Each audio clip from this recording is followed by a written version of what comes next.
Le coup d'envoi de la 22e édition du Festival du film francophone de Grèce a été lancé mardi soir à Athènes. Un événement auquel Emmanuelle Béard a pris part, et pour cause. Elle est la présidente de cette édition 2022. On l'avait quittée le 20 mars à Lille, lors du Festival international Sérimania. On la retrouve à Athènes pour le Festival du film francophone de Grèce. Le 29 mars 2022, Emmanuelle Béard a fait une sortie remarquée dans la capitale grecque pour le lancement de la 22e édition, qui se tiendra jusqu'au 6 avril prochain. L'actrice française était à l'honneur puisqu'elle en est la présidente.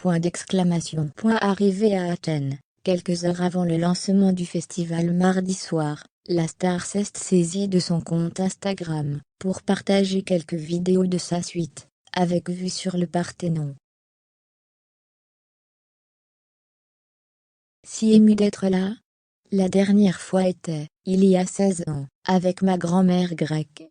A notamment confié Emmanuelle Béard en story, depuis sa suite du Saint-Georges Likabetu Hotel. L'actrice de 58 ans, a ensuite enfilé sa tenue de soirée pour rejoindre l'Institut français de Grèce. Comme pour beaucoup de ses sorties, Emmanuelle Béard était habillée en élissab, avec un ensemble top, et pantalon noir et blanc faisant ressortir son carré blond.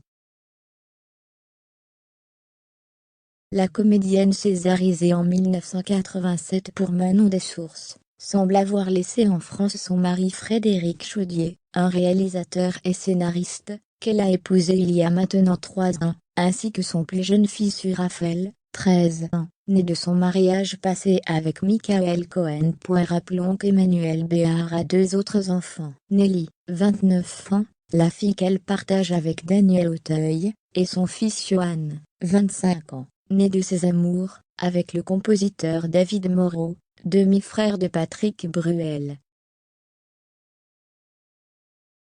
Pour cette 22e édition du Festival du film francophone de Grèce, pas moins de 40 films sont en compétition, dans 8 sélections différentes. Nous retrouvons plusieurs longs métrages déjà plébiscités en France, tels que Boîte Noire, avec Pierre Ninet, Antoinette dans les Cévennes, sorti en 2020. Qui a valu le César de la meilleure actrice alors qu'elle a mis Ouistreham, avec Juliette Binoche, sorti en janvier dernier, met aussi La Fracture, L'Ennemi, Amant. Rendez-vous le 6 avril prochain, pour connaître les grands gagnants.